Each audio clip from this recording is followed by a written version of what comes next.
Hello everyone, welcome to Edzest. I am Amit, a project management trainer at Edzest Project Academy. In this video, we have covered more than 50 terms in risk management, which would help you in understanding the part of risk management better. You can use this video while you are preparing for an upcoming exam or if you want to learn more about the topic of risk management. If you are applying for a risk management professional certification exam or project management certification exams, the risk management part would help you a lot in attempting your exam confidently.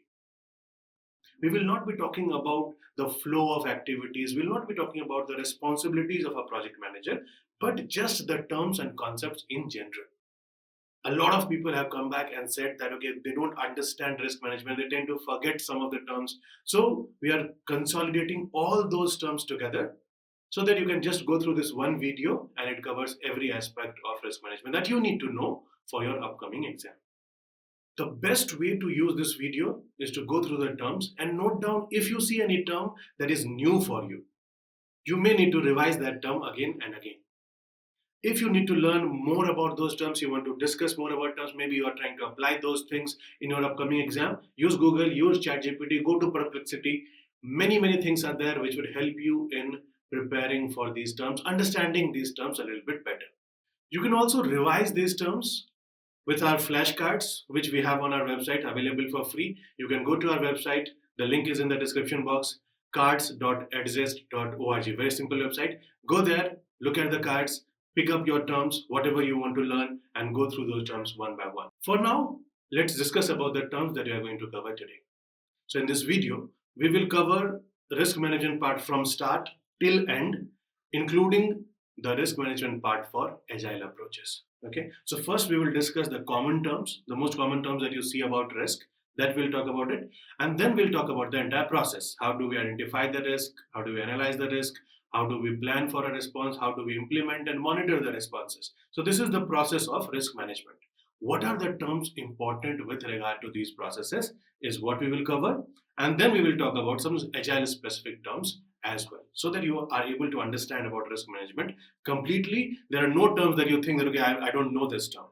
Okay. However, if you do come across certain terms with respect to project risk management and you think that it is not covered here, you can mention it in the comment box and I'll be able to explain that there. So how are you going to see these terms in this video? Okay, so there would be a term mentioned in the header. Then we will have definition so that you understand that term. After that, we'll talk about an example from a real life project scenario so that you are able to relate to that term a little bit better.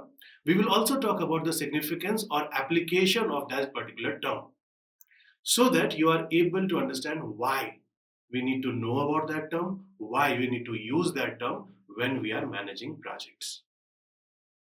Okay. In the bottom, you would see all the classification that we have done, and the classification that we are talking about, for example, common terms, would be highlighted, other would be blurred, so that you know that okay, this term belongs to this category. So now let's start talking about the terms. Okay, the first term, of course, is risk.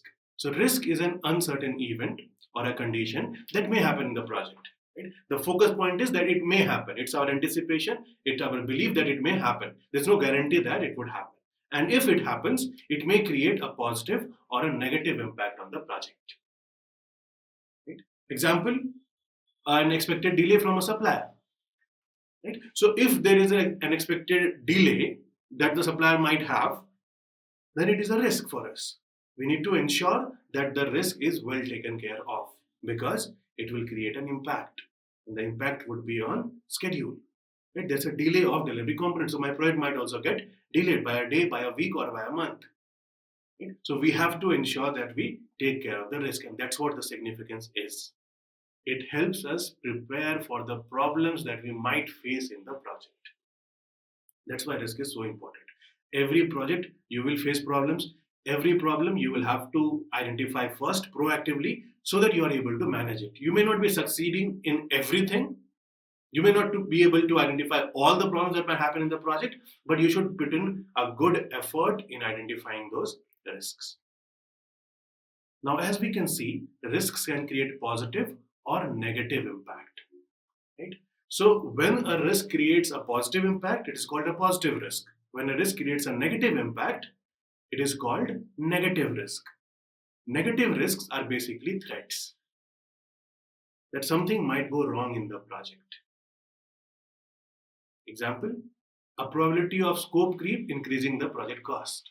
So if the customer is adding the scope without adding the timeline, we may have to put in extra resources to complete the work, which may increase the cost. Right? So increasing the cost is a negative impact, and that is why we will call it a negative risk. And there's a chance that this might happen, and hence we will call it a threat, and hence we'll call it a risk. Why is this important?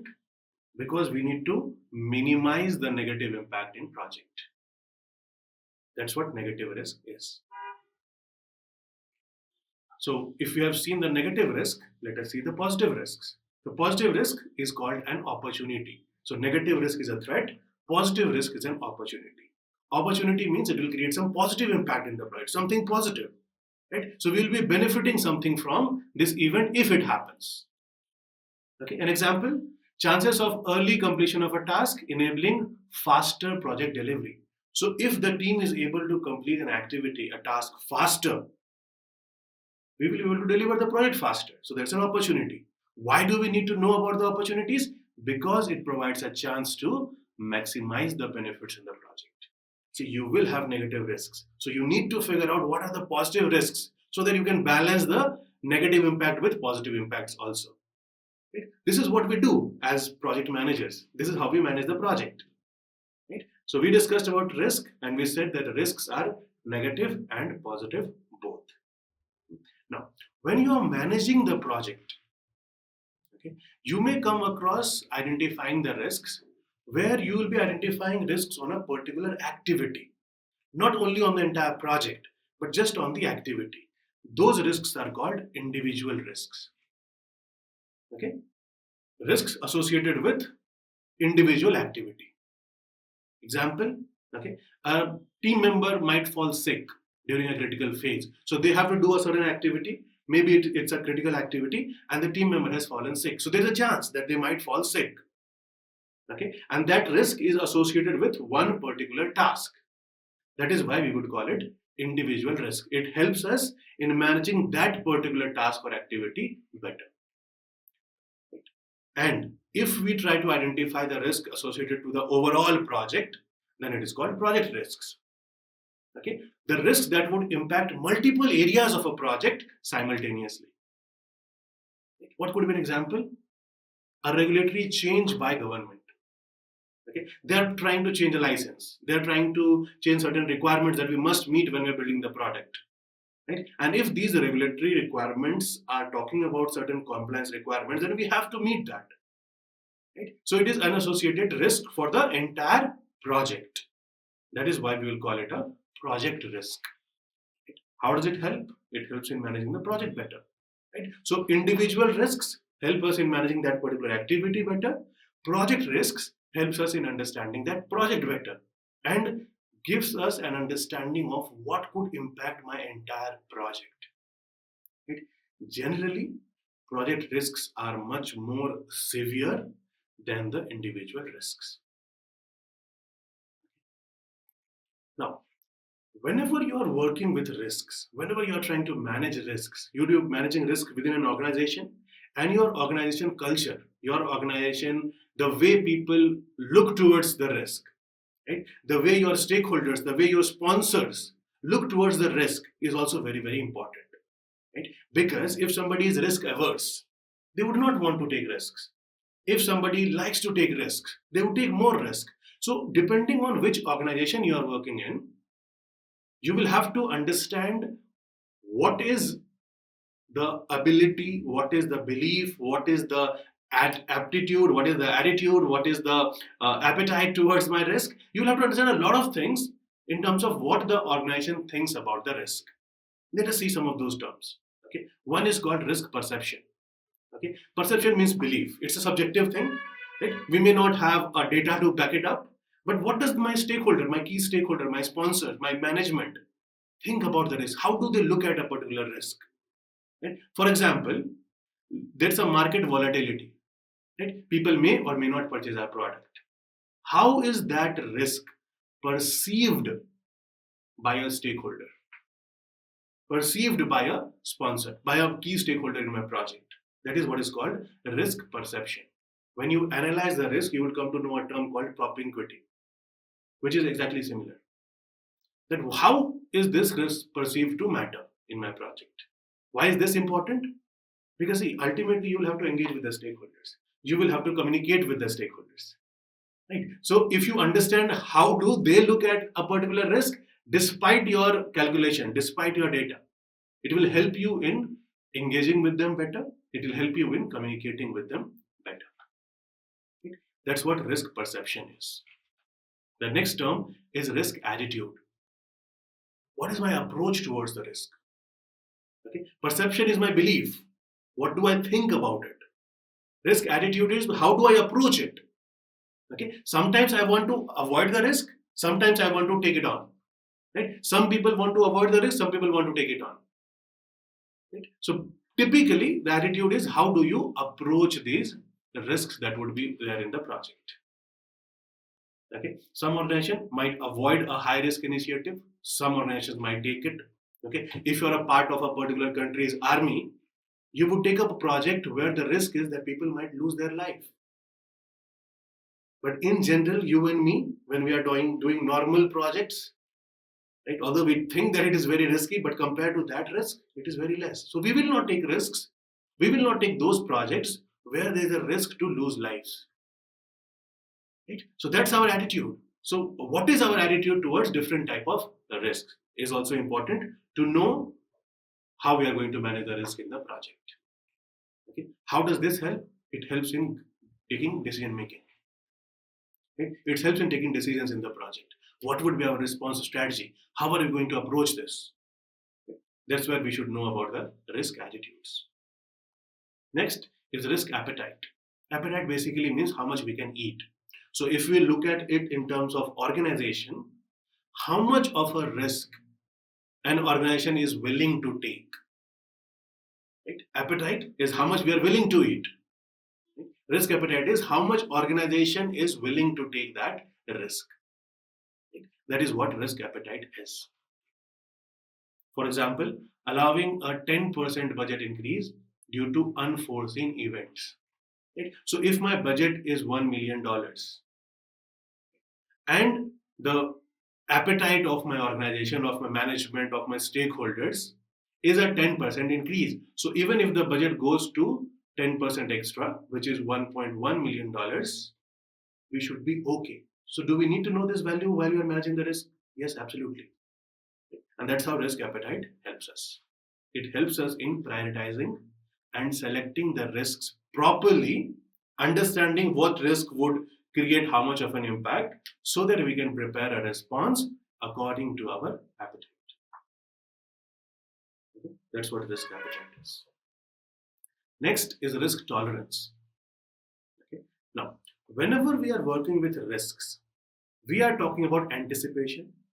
We are talking about something that would happen in future. So there's no guarantee it will happen. There's no guarantee that the amount or the degree of severity that we are anticipating might also be the same. Right? So there will always be some fluctuation. How much of that fluctuation is okay for your organization? That is what is called the risk tolerance. So when you are trying to achieve a certain outcome, what is the degree of variation that your organization or stakeholder is willing to withstand? How much of a risk variation they can tolerate? That is why it is called risk tolerance. Okay. So now, a company allowing a 10% variance in the project budget. When we were talking about the risk appetite, we said how much of it can be there? What would be the impact? Plus 10%. Here we are talking about plus minus 10%. Over and above any number of the budget that we have calculated. Again, it helps in decision making. It helps in planning a response. It helps in understanding what is the acceptable risk levels, what type of responses we can plan. Right? It's a good way to manage the risk a little bit better. That's what risk tolerance is. And the third part is the risk threshold. Threshold is generally the limit. Okay, so the limit beyond which any risk becomes unacceptable, that we will not take that risk. Okay, so what is the limit? If my risk is that I may, or this event may delay the project by 6 months, do I still want to take that risk, or should we change it completely? That's what threshold is. Threshold is your upper limit.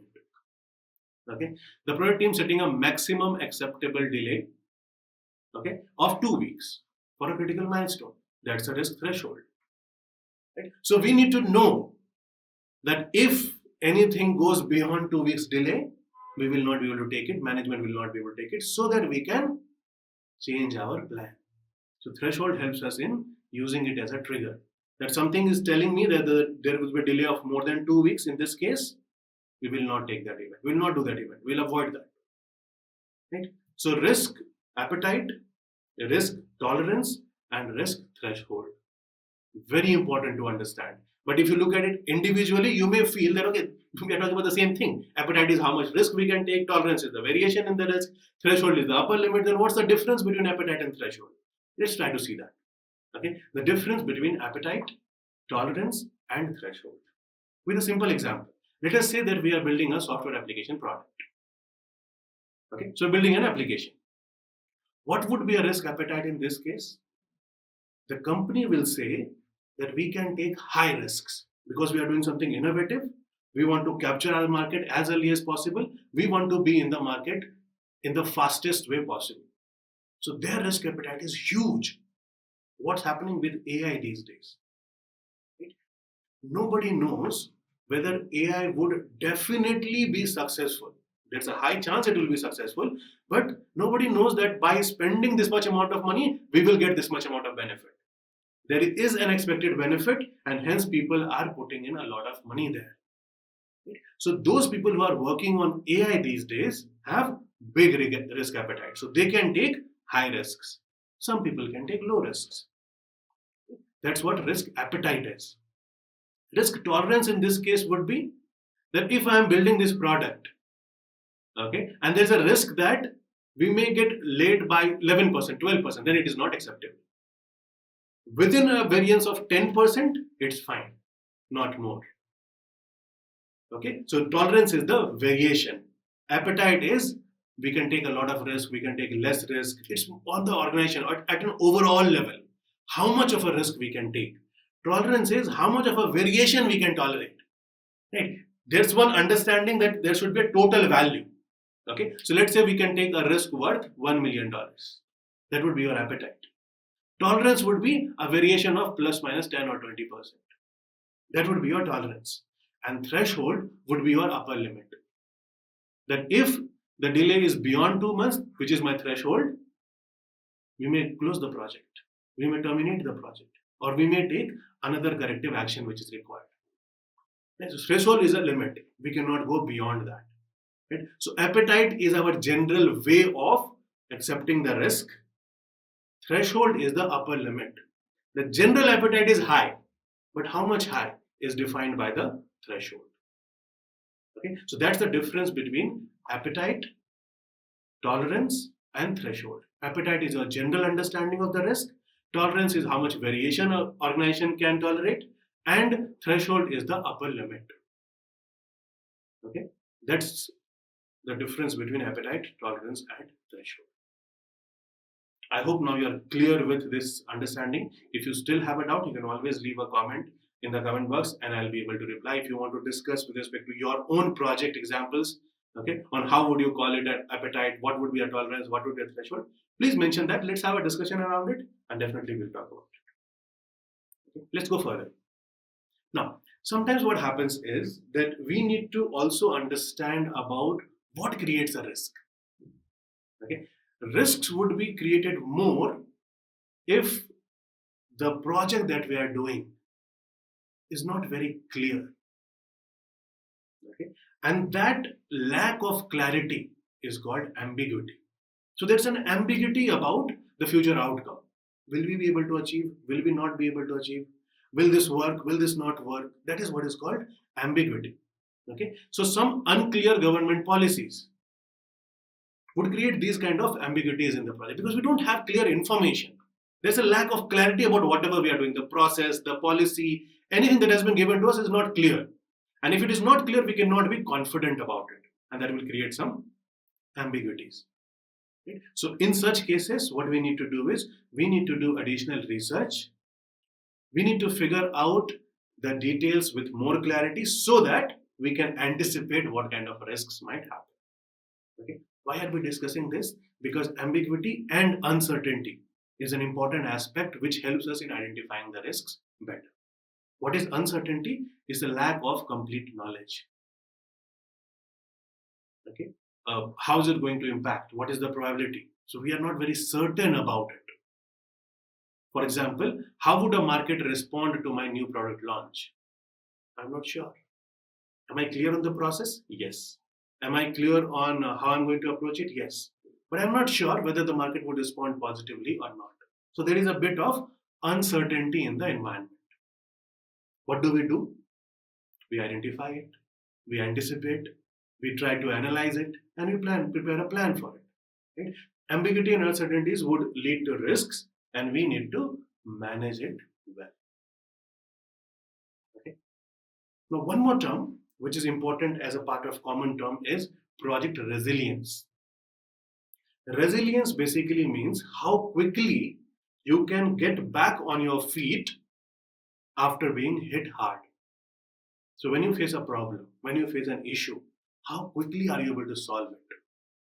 That is what is called resilience. So when we talk about project resilience, then how quickly we can bring the project back to control? How quickly can the project adapt and recover from unforeseen risks? Something that we could not identify. So how resilient is your project would depend on how well you have maintained the process, how trained your team members are, how well you have led them. A lot of things would result into your project being more resilient than other projects. An example, let us say that in our project, we have sufficient time because of the way that we have worked in details. We have sufficient time that even if there's a delay by supplier at a certain level, we will be able to take that hit. Okay, that is what is called resilience in the project. When we try to plan for contingencies, when you try to plan for flexibilities, when you try to plan for fallback plan, plan A, plan B, plan C, this is when we make our project more resilient. Okay, should we make it? Yes. If we are working in a highly risky project, should the project be resilient? Yes, absolutely. We should be able to quickly come back to whatever we had planned for. And that would make our project resilient. Right? So all these terms were about some common terms that you would see in project management. Now what we will do is we will discuss about the entire flow of the processes. Okay, so what happens in traditional? In traditional, you start with planning for the risk, then identifying the risk. Once you have identified the risk, then you will analyze. Once you have analyzed it, you will have a priority of the risk, you will plan a response, you will implement the response, you will check whether the response is proper or not. And you'll keep on doing this throughout the project. Everything that you do, you would enter it into a risk register, which would be a central document helping you manage the project. Okay. In Agile, in adaptive approach projects, however, it's a little bit different. You will not create that document. The idea is see the risk, mitigate the risk. See the problem, solve the problem. So if you anticipate a problem, discuss, finalize, because you're talking about this user story itself. We don't think about the risks that might happen 6 months later. Like at a project level, we might think about a few critical risks, but we don't do it regularly. Regularly, we'll be talking about the next user story or this user story that we're working on. So if you anticipate a problem, we plan for it. If you think that a feature needs to be built in order to mitigate or in order to take a response on that risk, talk to the product owner, add that risk into the backlog. Okay, so traditional is a process. Identify, analyze, plan, implement, monitor. Agile, you will do the same things. But because you're not talking about the entire project, you don't need to maintain a risk register. See the problem, solve the problem. Okay. So what we'll do is, first we'll go through the entire traditional processes terms, and then we'll talk about few of the agile terms as well. Starting with identification first. Now, whenever you are identifying risks, If you understand the different categories of risks that might happen in the project, it will help you in identifying better. Your PMO might already have classified those. Previous project, you might already know the classification. So just you need to pick up from that and create the categories that are applicable in your project. It would help you in identifying the risk. So what are categories? Grouping of risks, like technical, commercial, management, external risks. It will help you in identification of the risks well. Now, when you identify these risks, you may see that one is a major risk, the category of the risk. Within that category, we have multiple other risks, okay, which could create certain kind of impact. So when you create a structure where you classify different risks in different categories and try to list down what type of risks might happen, that is what is called risk breakdown structure. It again helps you in identification of the risks so that you can understand what type of risks might happen. For example, external risks, there could be some environmental risks related to the environment, weather related delays, it might rain, it might be very hot to work, right? And these are also risks that could impact your project. So you would create a risk breakdown structure. Any breakdown structure is basically something like this. So you will have multiple classification, and within that classification, you will have multiple type of risks. Whatever you can identify even without understanding the activities, and you can put in this kind of structure, that is how you create a risk breakdown structure. Now, we talked about the classification, we talked about the risk breakdown structure. So whatever you classify, you put them into the risk breakdown structure. So what else do you classify? Technical, commercial, management, external. These are the four common types of risk. You can add any more, whatever you think is applicable in your project. Let's see these common types first. Okay. So technical risks arising from any technology, tools, or the processes that we will be using. Okay. Let us say we are using a new software and chances are that it might not work. That's a technical risk. How would you take care of that? Either you will use a different tool, you would use a different software, or you will try to test more. Right? So you'll try to create certain kind of responses around these risks. That's what the application is. So technical risks helps us in understanding what type of failure might happen in the product or in the process. Then we have commercial risks related to finance, of course.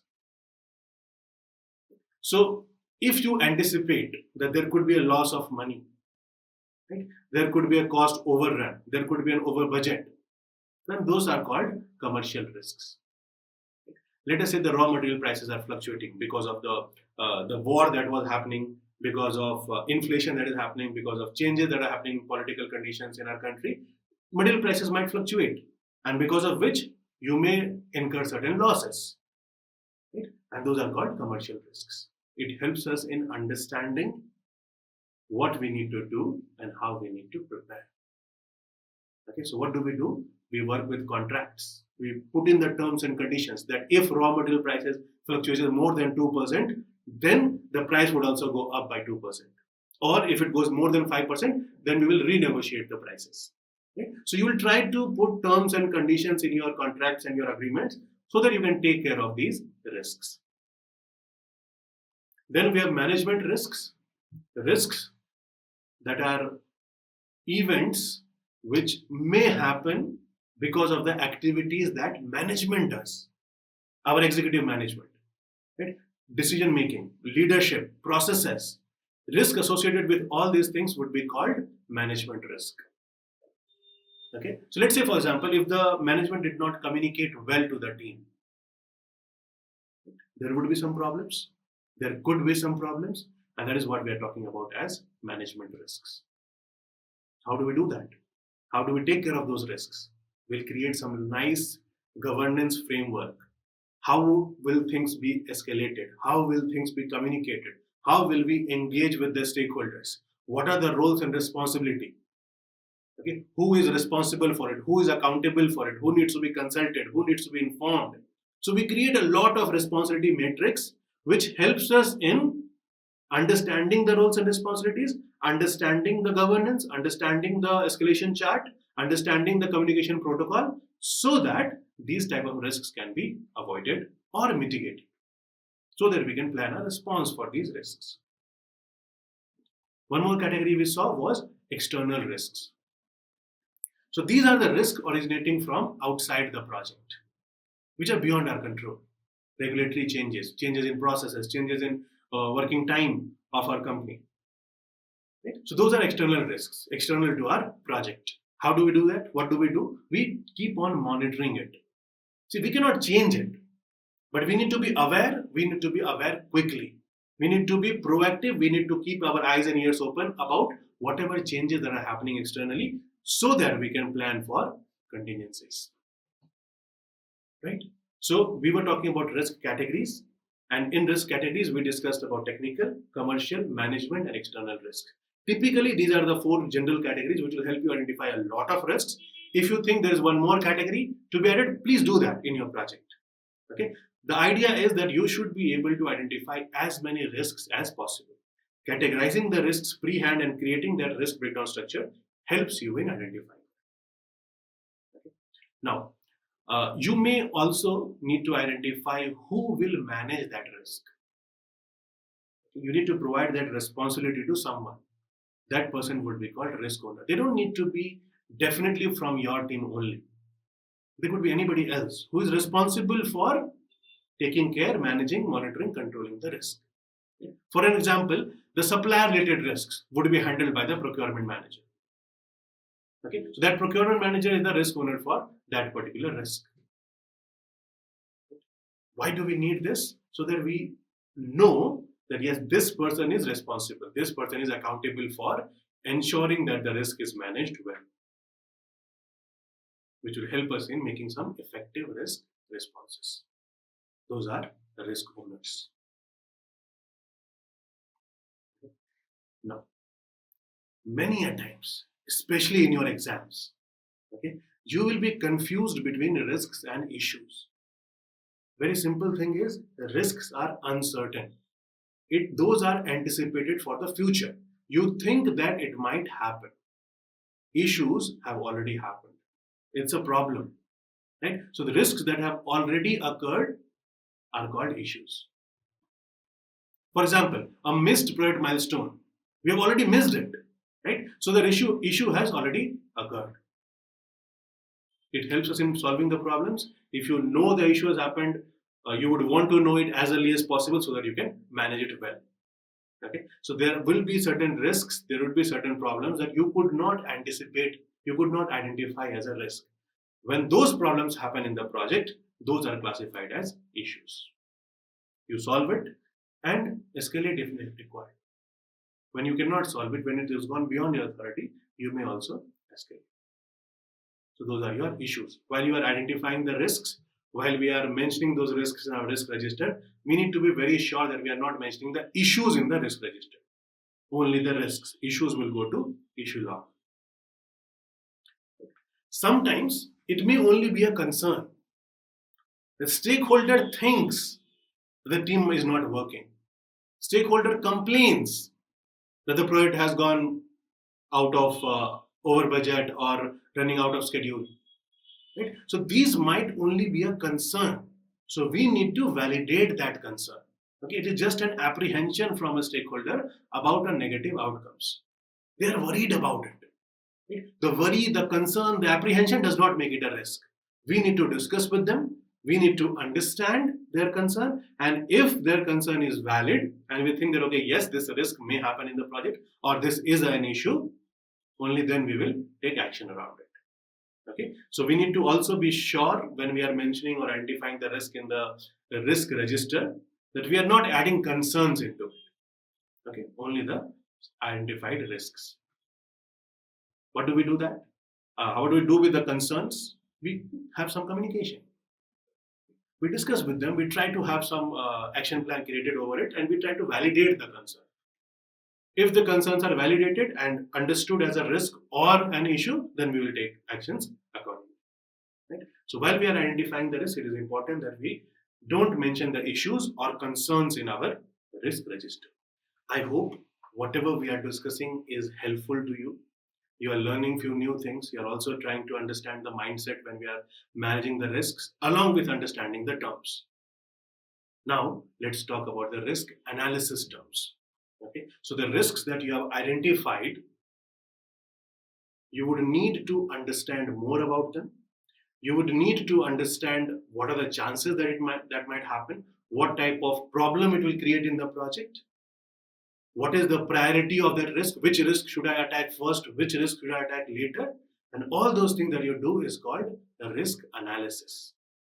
What do we do in the risk analysis? Let us see the terms and you'll come to know about it. Okay, so probability, the chance, the likelihood of the risk occurring, 50% chance, 60% chance, 5 out of 10 chances, 0.5 chances. These are all your probability. Okay, so there's a supplier who might delay the product. There's a chance, there's a 30% chance that they might delay the project. That is what is called probability. So when you are analyzing the risk, you would want to know what are the chances that we might get delayed? What are the chances that something might not work? What are the chances that this material will go under breakdown? Right? It gives you a good confidence of understanding the severity of those problems and trying to prioritize it. Okay, so during our qualitative and quantitative risk analysis, we will try to understand the probability of the risks. Along with probability, we also need to know about the impact. There's a 30% chance that the supplier might delay the product. If they do, how much would be that delay? That is called impact. Okay, so the effect of the risk on the product objective is called impact. One example, delay will cause a 15% increase in the product cost. Right, so because of the delay, we will lose out on 15% or the cost will increase by 15%, and that's what the impact is. So what you do is you combine the probability and the impact so that you can understand the risk severity. Which risk is your high severity risk, which risk is your low severity risk. Those which are high severity risk, you need to prioritize them first. You need to plan your responses first with them and take care of those or manage those risks. Right? Then, apart from probability and impact, you would also need to know other aspects of risks which will help you in understanding the risks better. You may not be able to build a data, a calculation, or a software to understand these things. You may only discuss with your team and try to understand these aspects, but are very, very important. Experience in project management is worth gold. It will help you in anticipating many, many things that data might not. Both have its own advantage and disadvantage. We cannot ignore the experiences. So when we are doing qualitative analysis, when we are trying to understand more about the risks, we would want to know about certain aspects. Okay, there are total 9 aspects that we should know about. Let us discuss that one by one. Okay, urgency. Okay? How quickly we need the response. Okay, for example, there would be a server crash. There's a risk that the server might crash. Needs an absolutely fast and rapid response, right? Because even if it's delayed by 1 hour or 2 hours, many things would go. Right? If you remember, few months ago, there was a Microsoft server crash or something. Right? None of the Microsoft Office internet products were being used. Instagram crashes sometimes. Sometimes Facebook crashes. Okay, and people run. Okay, what do I do with life? Right? So those are the risks that needs urgent response. So they would be very high on urgency. It will help you in prioritizing your risk response for sure. The next term is called proximity. How close is this risk in order to create that impact? Okay, so what is the time frame before a risk impacts the project? So that's a regulatory change that we are anticipating, which may happen 6 months later. Right? So this is not very close to impacting our project. Okay? Again, we can plan our responses accordingly. Dormancy. Dormancy is the time period between the risk has happened and it has started impacting the objective. Right? So some risks might happen, right? But it will impact the objective later. For example, if you use a poor quality material, okay, problem will not be seen immediately. There's a chance that supplier might give us a poor quality material, right? Because of which The problem that you will face or you will come to know would be 6 months later when the product is being used by the customer. Okay, that's what dormancy period is. The risk event happened 6 months ago, but the impact would be seen 6 months later. That is your dormancy period. It is very, very important that we understand that dormancy period and we don't ignore it. Right? Okay, problem will not happen in my project. Let's ignore it. Operations team will take care of it. And we don't do that. Dormancy is important. We need to know about it so that we can prepare how we are going to respond on a long-term monitoring and controlling basis, so that we can tell these things to our operations team when we are providing the handover and tell them that, okay, these are the risks that we have identified, which has this type of dormancy period. So you may come to know about it 6 months or 7 months later. So keep an eye on it, keep monitoring about it, and if you see something that's happening around that area, try to control it. Okay, that's what dormancy is. Then manageability. How easy it is to manage. Okay, or how easy it is that the risk might get influenced by something else. For example, a labor strike. There's a risk that a labor strike might happen. Okay. Will you be able to manage it through negotiations? Or will you have to submit to whatever the demand is? Okay. So once you understand the manageability of risk, you will be able to take better decisions. You will be able to allocate the resources in order to mitigate those risks. The next term is called controllability. The degree to which the risk can be controlled. Not every risk can be 100% controlled. If there's a risk of a fire happening somewhere, you may not be able to control it 100%. Right? So what is the degree to which you can control it? And you would want to know that in the beginning itself. For example, there's an internal team conflict. Right? Can you resolve it as a project manager? And if you resolve it, have you resolved it successfully? Or have you forced your opinion onto them? People have said, okay, whatever your resolution is fine, but they don't believe in it. If they don't believe in it, that conflict will arise again. Right? So the controllability means what is the degree to which you can control that risk. It will help you in differentiating between internal and external risks as well. Internal risks, little bit easier to control. External risks, little bit difficult to control. Right? So once you know controllability, once you know internal and external risks, you will be able to understand that. The next term is called detectability. What is the ability to identify the risk? How easily, how quickly we can identify the risk before it occurs? How quickly we can detect that risk?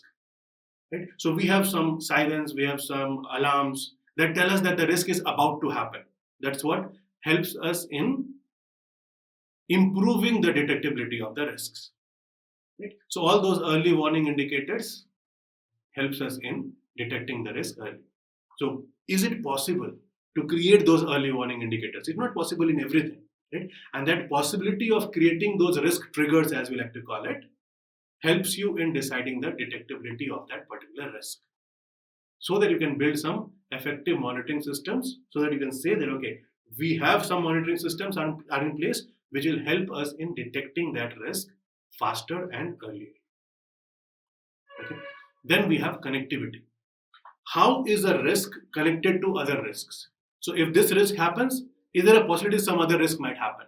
That is what is called connectivity. Right? So a delay in testing causes delay in product launch and marketing. So there's a risk that the testing might get delayed, which is linked to a delay in launch as well. So one risk is connected to other risks. Sometimes a risk is connected to multiple other risks. It helps us in understanding the systematic risk and the dependencies. So whenever we are planning a response, and if you see that one risk is linked to another risks, right? How many other risks it is linked to? This will tell us that this risk is high priority. And it will also help us understanding the dependency, so that we can plan a response that would take care of that dependency as well. Okay, so that's what connectivity is. Another aspect is called strategic impact. Okay? The extent to which a risk might impact the long-term goals. Okay, so a failed product, you used a poor quality material, let's say for example, customer started using it, right? And now it's a defect. This customer might not work with us again. it has damaged our brand reputation. So strategic impact is also very important to understand. So when we understand that, it helps us in prioritizing what are the risks which are important for us to attack, and it helps us in planning a response accordingly. Okay. And the last term of the 9 aspects that we talked about is called propinquity. When we were talking about the common terms, we talked about risk perception. Right? This is similar. So propinquity means how much is this risk perceived to matter? See, the risk might not create a huge impact, but if my stakeholders think that cybersecurity is a very, very important thing, then it is an important thing. It may not create an impact of more than, let's say, for example, one day, like any other risks. But if the stakeholder thinks, then we need to know about what they think so that we can communicate with them, engage with them, and understand the prioritization and communicate with them about what we are going to do with respect to that risk. Okay? So all those 9 parameters are important whenever we are carrying out qualitative analysis, so that we know that yes, we have discussed about urgency, we have discussed about dormancy, we have discussed about manageability, controllability, detectability, propinquity, strategic impact. So we have tried to understand the risk in multiple ways. And when we do that, when we do an extra effort on something, we understand it better. So when you do all these type of analysis and try to understand these aspects, you will understand that risk better. You will be able to prioritize that risks better, and you will be able to plan your responses also better. That's why we do good amount of analysis. All these terms are important for you. If you are preparing for an upcoming exam, you may see these terms and you should know what these mean. Let's move to the next term. So now, whenever you are analyzing, okay, ultimately you will represent it somewhere. You will not just look at the data, analyze it, and leave it. You have to represent it and talk to somebody about it. Maybe the team members would create this chart and talk to management. Maybe you will understand this and talk to stakeholders.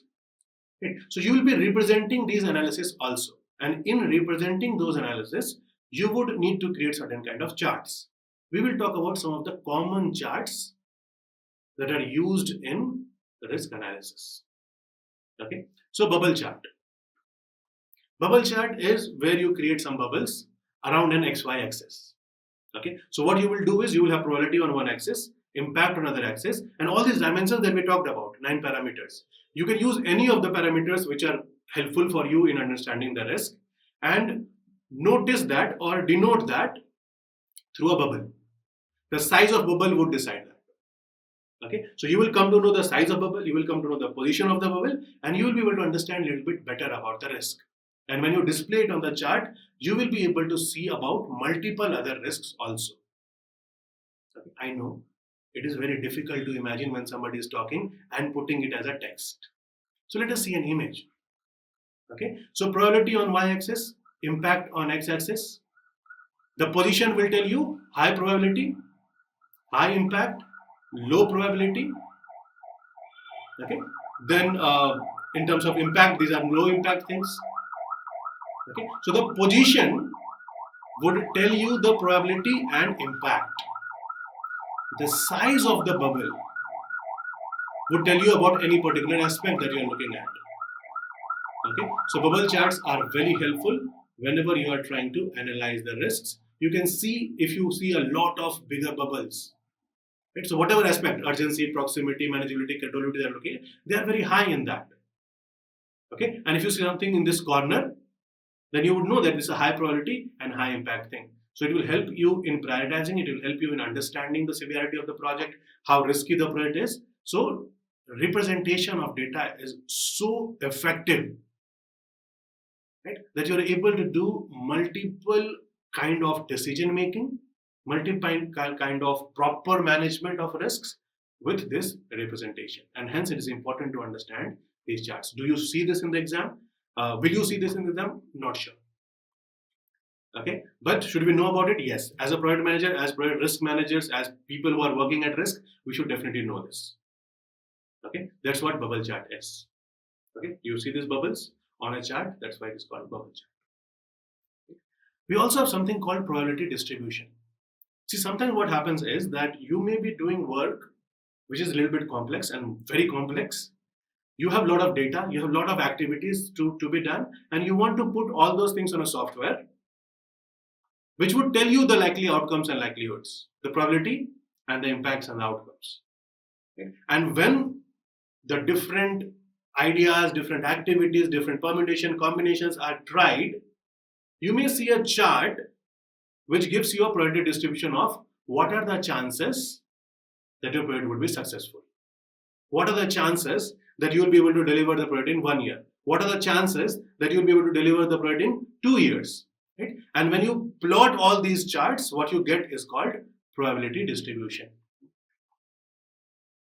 Okay. Again, a better visualization through representation. So when you see a bell curve, this looks like a bell. You know that there is a 68% chance of completing the project within 1 year. Right? 33% chance that it will get completed by 9 months. 33% chance, 15 or 16% chance that it will get completed by 9 months. 15 or 16% chance that it will get completed after 1 year. Right? So considering the input that we put in the system, it will tell us this data. What is this? This is a probability distribution. The chances that we will be able to complete the project within a certain budget, a certain time, is known through this probability distribution. Okay. Similar is simulation. Okay. So what you do here is you create certain kind of risk modeling. Risk modeling means you are trying to create multiple different scenarios. Right? If I have these many resources, what would happen? If I have these many resources, what would happen? If my resources leave, what would happen? If the activity is changed, what would happen? So you would want to try out different scenarios and you will try to run that simulation. Okay, so that similar to probability distribution, you will come to know what are the chances that your project would be successful. It gives you a confidence about your project management. It tells you how you can take some decisions which will bring the project back to control. Okay, that's what simulation is. Simulation basically means simulators. Okay, you are trying to run that project on a software rather than doing it actually. Okay, and theoretically you are running that project to see what all things might happen in different scenarios in different circumstances. That's what simulation is. One type of that simulation is called Monte Carlo simulation. Okay, it helps us in understanding the chances that my project would be successful at a particular level. The result of it would again look like something of a bell curve where you would see that these are the chances of success. Okay, there is a 10%, 15% chance that it might get delayed. So the simulation, the Monte Carlo simulation would help you in creating these probability distribution curve, which will tell you what are the chances that your project can get completed within a certain specific time, within a certain specific budget. So if you look at this chart, you will say that there is a 67% chance that my project might get completed in 12 months. Just like we discussed for probability distribution. You would also want to know the sensitivity of a particular risk, which tells that how sensitive is my project, okay, towards a particular risk. For example, if my labor costs changes, okay, for some reason, and if I am implementing or using 2,000 laborers in my project, right, and it's 80% of the cost of my project, it's a big risk. Right? So your project is very sensitive to the changes in labor cost.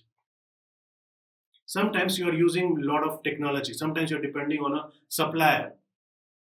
Okay, so dependency on the technology, dependency on the supplier would make your project more sensitive to these factors. Okay, so it helps us in identifying some critical factors which would create a huge impact in my project. What are those 20% of the factors that would impact 80% of my project? You will be able to come to know through this sensitivity. Okay. Another term is called influence diagram. So when you are trying to understand the risk, you would want to know what would create that risk. Okay. When we say what would create that risk, we are basically saying that what would influence the risk in my project. Right? And if you can represent it through a graphical representation, it is even more helpful, as we have seen it. Right? So plotting what could impact or what could create a risk in my project is called an influence diagram, which could look something like this: a network of things happening resulting in a particular risk. Okay, so influence diagram is created in multiple areas. The whole point is how are these different factors interconnected with one another, which would create a certain result. That's what influence diagram is. Trying to understand what will influence a certain risk in this case. Okay. You can do a similar thing by creating a tree where you are trying to discuss on your responses. That if I do this, what will happen? If I do this, what will happen? What are the options available with us? And you're trying to create a tree around it so that you can see that this decision will lead to this impact, this decision will lead to this impact.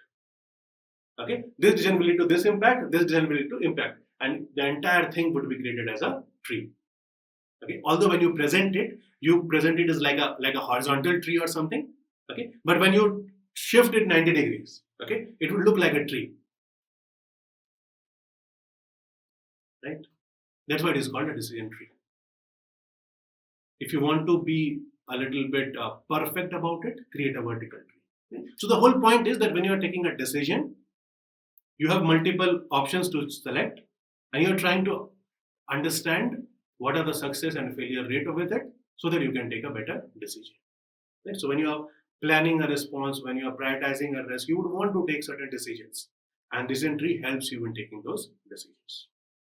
Now, all the terms that we saw, you don't necessarily have to use all those charts, all those techniques, all those tools, but you should know about it so that you can decide which tool, which chart, which data analysis technique, which data representation technique helps you better in managing your risk. I hope it is helping you in your preparation.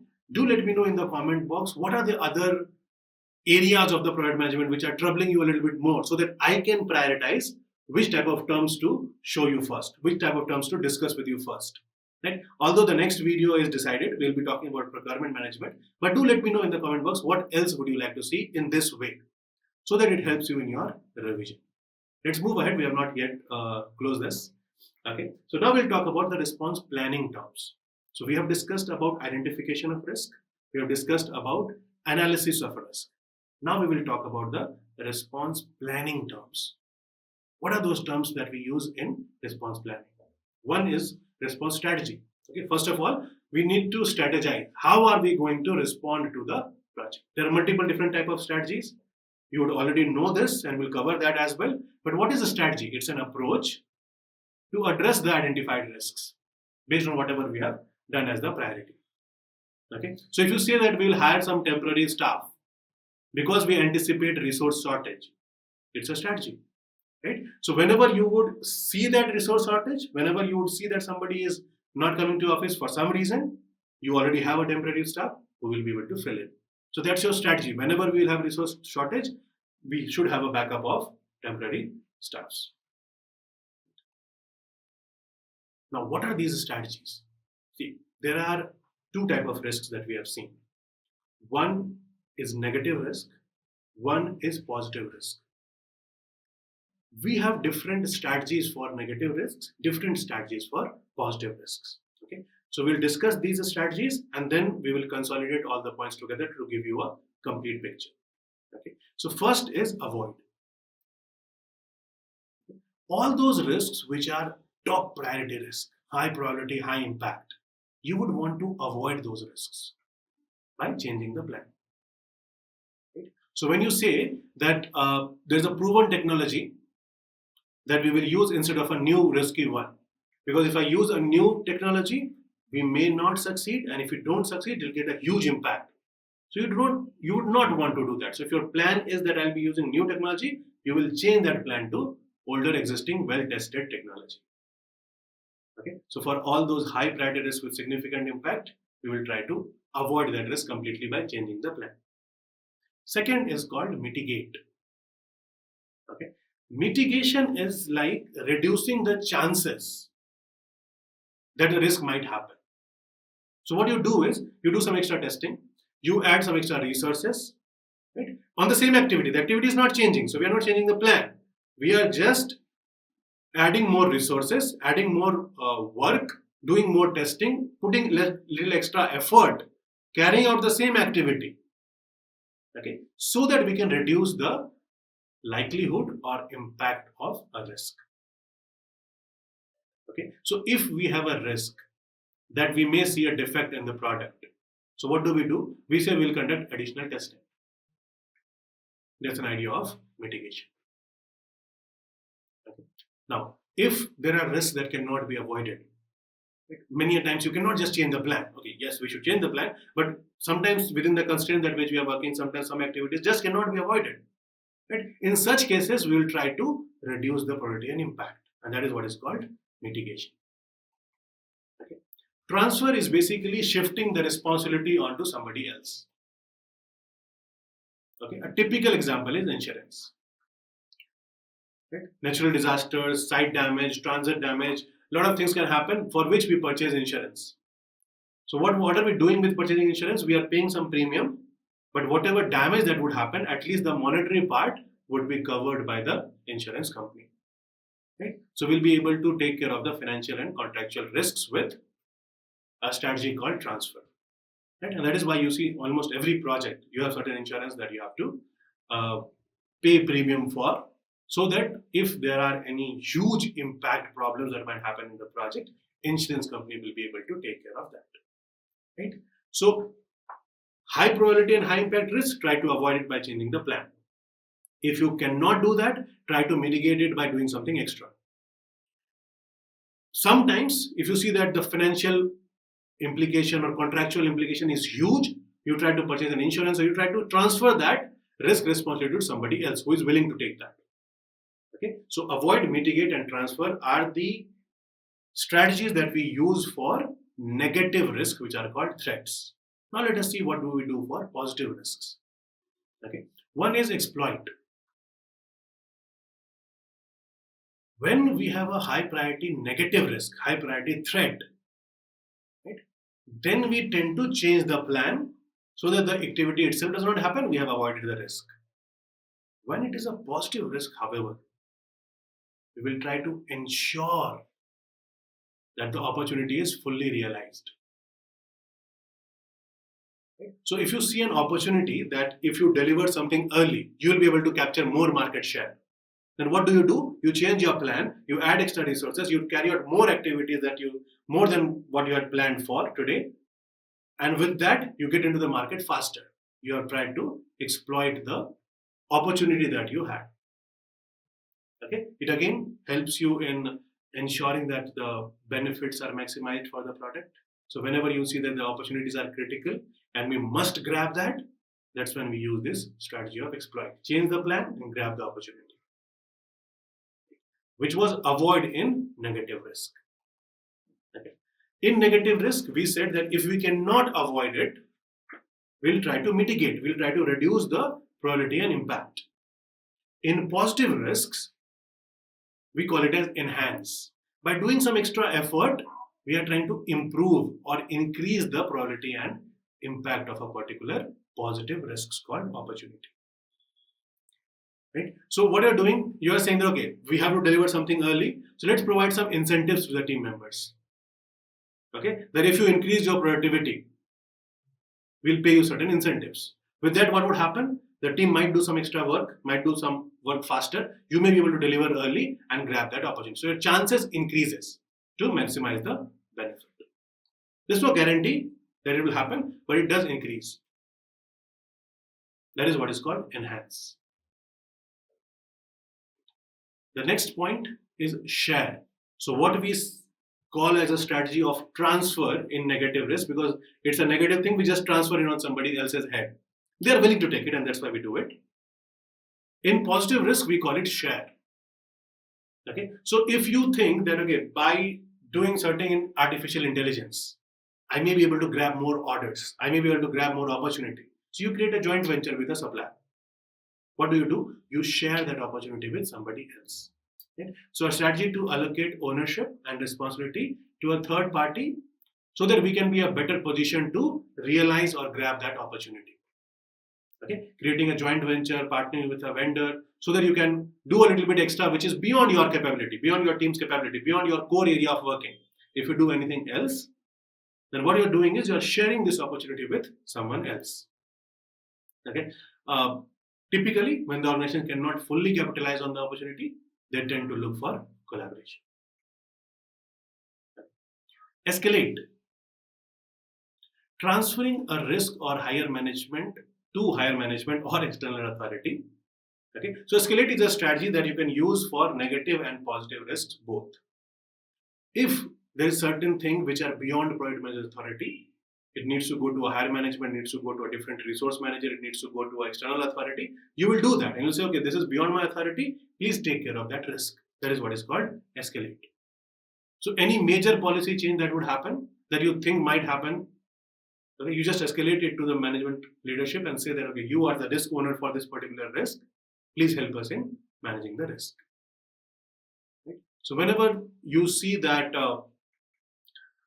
things are beyond your authority, you would want to ensure that appropriate level of authority takes care of that particular risk.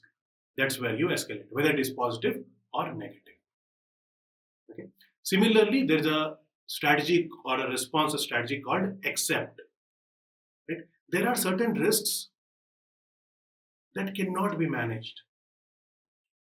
You know that this risk cannot be managed. You know that risk, but you cannot manage it because of certain complexity or because it is so low in your probability and impact, such low priority risk that you don't want to create a solution for it. In such cases, you accept it. Accepting means identify that risk in the risk register, but don't plan anything for it. And say that when and if this risk materializes, then we will take some action. Okay, so any non-critical task, any minor delay that might happen, you don't want to plan for it. You just said, okay, let it happen. If it happens, then we will take care of it. Because it's such a low priority risk that your solution will be more costlier than your problem. Okay, so solution will be costlier than your problem. That is what is accept. Okay. So we discussed all these strategies for threats and opportunities. Right? So threats, high priority risk, avoid it. If you cannot avoid it, try to transfer it to somebody else. Right? If you don't find anybody who can take care of your risk, try to mitigate it by doing something extra. Do more testing, add more resources, which will help you reduce the chances of this threat. Right? In opportunities, if it is a high priority, you think that a huge opportunity with us, change your plan and exploit. Ensure that it happens. If you cannot do it, find out a joint venture, find out a dealer, find out a partner who can help you in doing that and you can share that opportunity with them. Sometimes you may need to do something extra which will enhance your opportunities, chances that you grab that opportunity. Okay, and for the low priority threats or opportunities, you accept it. And for those risks, threats, or opportunities which are beyond your authority, you escalate. So these are your 5 response strategies that you can plan for threats and opportunities. Using these strategies, you decide your plan on how you are going to attack what type of risk. Sometimes you may also need to plan for contingency. See, for the risk that we accept, we don't plan anything. Right? But we have kind of an understanding that if this risk happens, these are the actions that we might take. Okay, so there would be some predefined plan that will be implemented after the risk has happened. Okay, so your plan of what to do when these low priority risks or such risks which you cannot manage beforehand, if it occurs, then what will you do? Okay, that is what is called contingency plan. So you will say that, okay, there's a risk that one of the supplier might not deliver at all. It's a very low priority risk because it has not happened ever. And whatever they're delivering is also not of high impact. In such cases, you will say, okay, let's create 2 or 3 backups. Okay, this one fails, we'll take up another. Another one fails, we'll take up another. So that's your contingency plan. But it will happen after risk, right? So you will be implementing anything after the risk has happened. It helps you in minimizing the disruptions whenever it happens. There's one more type of plan which is called fallback plan.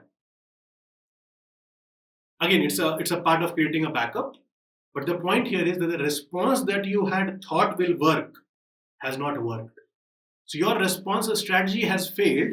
So you're falling back on your plan B. Right? So for a risk, you had planned a response called plan A. If it fails, you do this, but if it fails, you will do plan B. So contingency plan is on the risk which will happen after the risk has materialized. Right? So you will be implementing those plans after the risk has materialized. Typically for low risk, typically for those risks which you cannot manage pre-hand, for which you don't have response. But for those risks, if you have response and it has not worked for you, okay, then you will go back to your plan B, which is called fallback plan.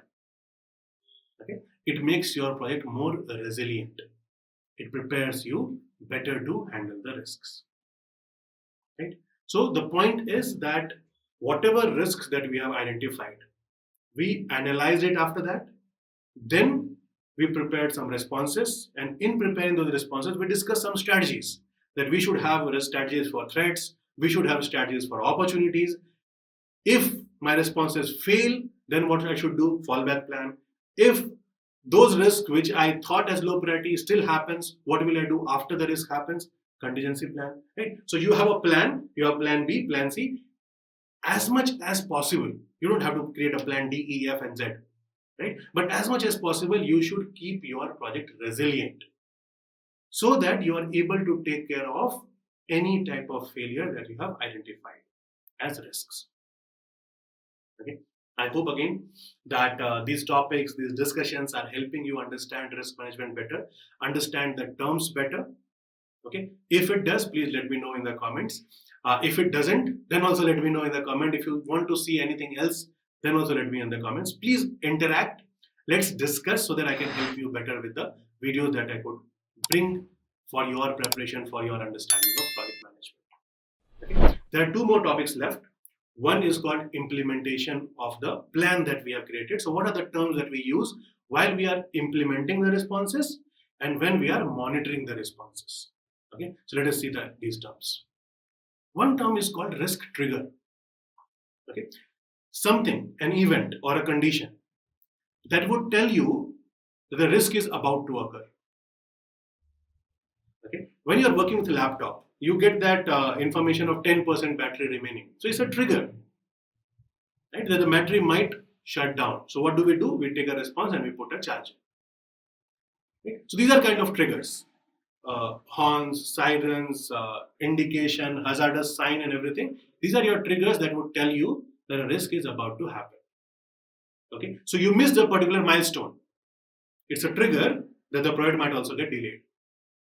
Right? So the delay in schedule of the project because a milestone has already got delayed is a risk trigger. It tells us, it gives us an indication that a risk is about to happen, a bigger risk is about to happen.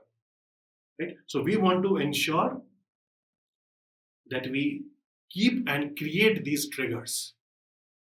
Okay? Such a wonderful thing that you come to know in the beginning itself, even before the problem happens, that the problem is about to happen. Right? So it makes you proactive. That is what risk trigger is. Then risk audits. Okay, certain review that you will do to ensure that the risk owners are managing the process, following the process well. Okay? You want to understand that whatever processes are there that you have created as a part of the plan are effective. That's why you will conduct some audits, some checks, okay, some systematic review. So when you have created some mitigation plans, okay, and you are checking whether these plans are actually reducing the priority or impact or not, that is what is called risk audit. In the beginning of the project itself, you will plan that, okay, we will conduct these type of audits every 15 days or every month. That's what a risk audit is. Then we have risk reports. Many a times you will need to present a monthly or weekly report to your management, telling them about the status of the risks, the trends that you have been seeing, the effectiveness of your risk management activities. You put it all together in a consolidated form and present that report to your management. That is what is called the risk report. It helps you in providing the right kind of information to all your key stakeholders.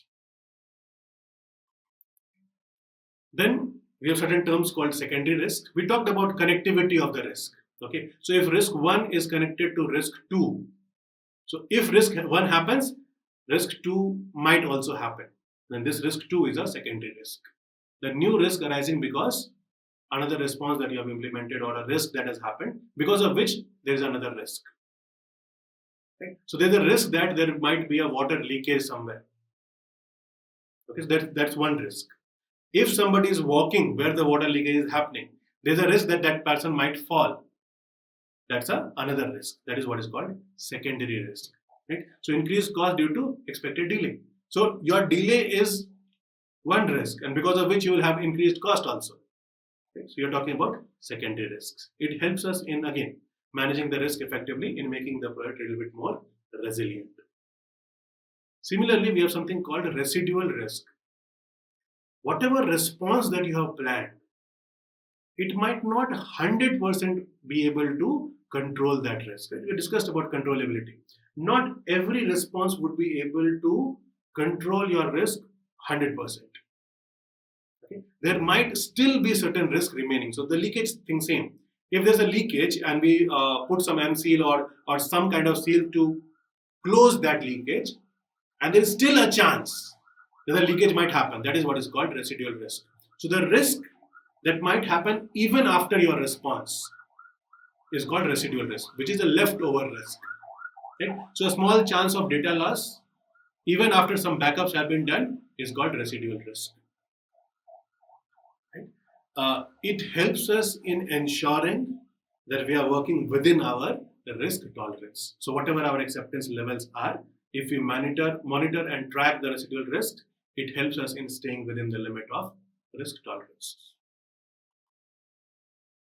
Okay. Then you may conduct some reviews of risks. Just like audit, what you do here is you do a regular evaluation of risks, their status, the effectiveness of responses. You keep on checking all these things regularly, which is what is called the risk review. Okay. So you may decide that every 15 days we will review the risk register. Okay, or we'll do it every week.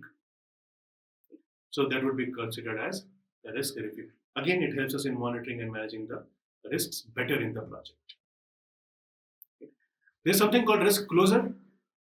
Okay, we're coming to the end of it. So we'll talk about risk closure. So the whole idea is that we are trying to formally conclude the risks are no longer relevant. So we have closed that risk. That activity has happened for which this risk was associated. So this risk has not happened, so we have closed that risk. Okay, so closing a supplier delay risk after the materials have been delivered. Okay, so they have already delivered the materials, so there is no risk that there is a chance that they might delay it. It's already delivered. Okay, so we'll close those risks. That is what is called the risk closure. So when we are talking about implementing and monitoring the risk, you may not have many terms as such, because when you're planning, when you're identifying, there are more terms to discuss, because that's when you discuss more. When you're implementing the risk, you're actually doing the work. Right? So you have less terms to see there, but those are important terms. Whatever we saw, risk audit, review, risk report, very important terms to know, so that you are able to understand the risk management implementation, the execution and monitoring part better.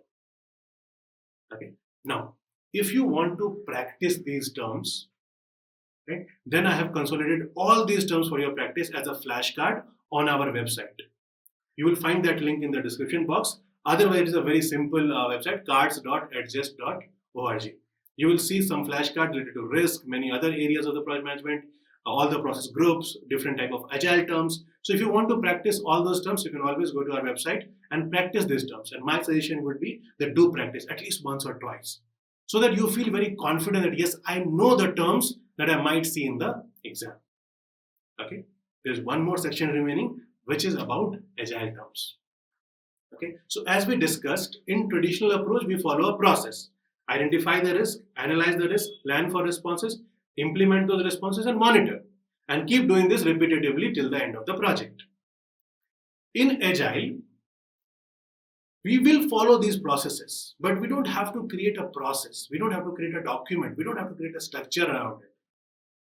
Because in traditional approach, we focus on the entire project. In Agile, we'll be focusing maybe on this user story or maybe on this iteration. So we have maybe one or two user stories to look at. So whatever risks are associated with these user stories, we will discuss. We'll come in a meeting room We will discuss, we will decide our response, we'll implement that response. If that implementation means that I need to add one more feature, then I'll talk to the product owner and ask them to add it into the backlog. Right? And that's how we manage risks in Agile. See the issue, solve the issue. Anticipate the risk, prepare a response. If it needs something extra to be added, add it into a backlog, and that is what is called the risk adjusted backlog.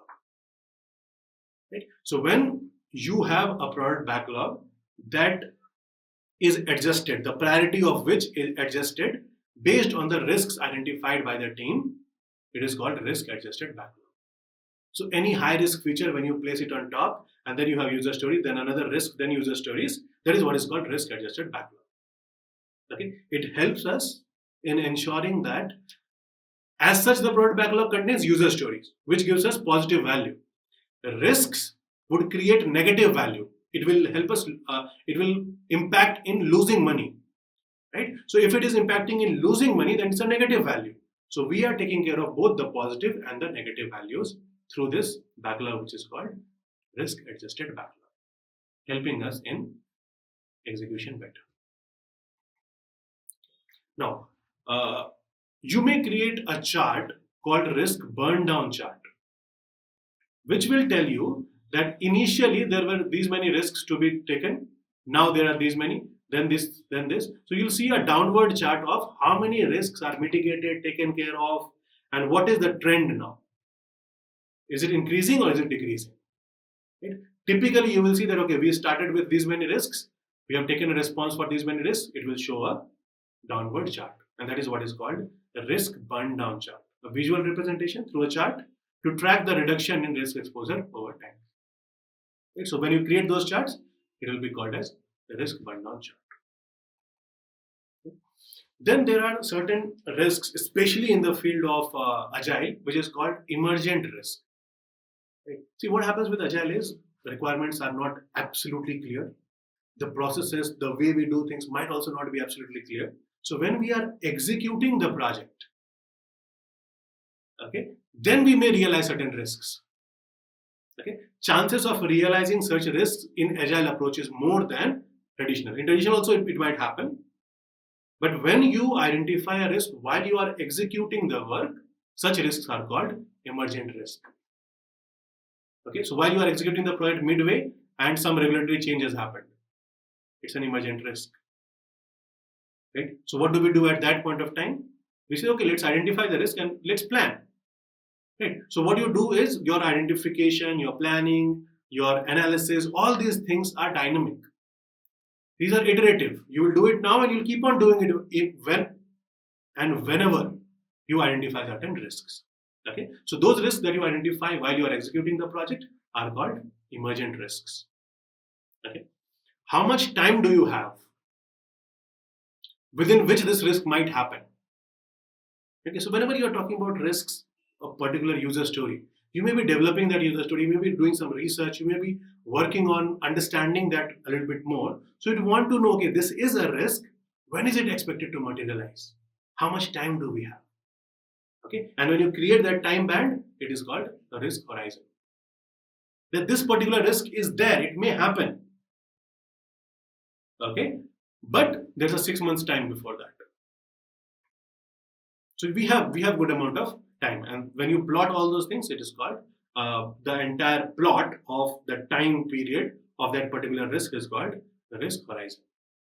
Again, it helps you in monitoring and deciding what type of response activities we need to do and when. Another term is called technical debt. Okay. See, technical debt is basically amount of work that you need to do in order to standardize the work. Right? So while you were working, you wanted to work faster. So you selected certain quick and less optimal technical solutions. The product is working fine, the design is good, but the way in which we have done is not a standardized way. Okay, and when that happens, and during the execution or after the execution, if a problem happens, then when you come back to look at your solution, it will take time for you to understand what type of problems might happen. So you need to continuously standardize the way in which you work. Okay, the amount of effort required to standardize the work, if it keeps on piling, then it is called technical debt. Quick example, let us say that this is your code editor. Your developers are writing the code and they're writing just like this. The code will still run. Right? It does not need to be standardized, does not need to be done in a format for the code to run. It will still run. But at the same time, you would need to put some comment, then you write some code, then another comment, then another code. Right? So it's a better way of writing the code. Sometimes when you're running out of time or you want to just experiment a few things, you would want to write codes like this, saying that, okay, we will standardize it later. And if you keep on writing such codes, 1, 2, 3, 4, 5, it'll keep on piling up. That, okay, I need to standardize all these line items of the codes, whatever we have done. Right? And this piling work of standardizing the work is called technical debt. The point here is that if we have huge technical debt, then we are working on a time bomb. It's a very risky thing. That's why it is important to know what technical debt is. Those who have not worked in software, if you have seen certain designs or drawings happening, you don't just create the drawing. You create the drawing, then you give an index, then you give some notations, then you give some symbol, so that we are able to read the design better. And when we face a problem, we can solve the problem better. Same thing is happening with code as well. So if you say that, okay, I'll just create the drawing and I'll keep creating the drawings, I'll do this standardization, denotation, nomenclature and everything later. Then you will have multiple designs and drawings that you will have to standardize. And when you have 10, 15 of those to be done, then it will be classified as a technical debt. Okay, so it helps you in taking care of the risk for the long-term things, ensuring the project quality and everything, so that your impact is always minimized. That's what technical debt is. And the act of standardizing it is called refactoring. Now, the last term for today's discussion. In Agile, certain times you will use a virtual tool or a visual tool where you will show the status, the priority categories on a chart. Okay, and it will tell you whether the risk is highly probable, highly impactful, or what is the likelihood that the risk might happen, what is the proximity in which it will happen. Right? And if you remember, we had this discussion where we talked about the bubble chart. So risk radar is similar to your bubble chart, which gives you a better understanding of the status and priority as well. And this is how it looks like. Okay, so you can have your probability and impact, and then you can say that the bubble size would decide the proximity, and with which you will come to know, according to different discussion, different categories, where the risks are, which are those different type of risks that we need to take care of. That's what risk radar is. I hope the video was helpful in understanding risk management a little bit better. While you were going through those terms, I hope you have also noted down the terms that you have seen for the first time, because for those terms, you may need to revise it to understand it a little bit better. We have a flashcard where you can go look at these terms one more time, see what you understand, see what you don't understand, and quickly revise it to ensure that you have covered all the aspects of risk management. In the next video, we will be talking about procurement terms, similarly the way we covered it today, so that you understand the procurement management also better. If you have a particular topic, a particular area of procurement management in your mind for which you want me to cover these terms, do let me know so that I can discuss those terms with you, with some examples, with some application, with some drawings, so that you understand those terms better. Thank you so much for your patience. I'll see you on the next video.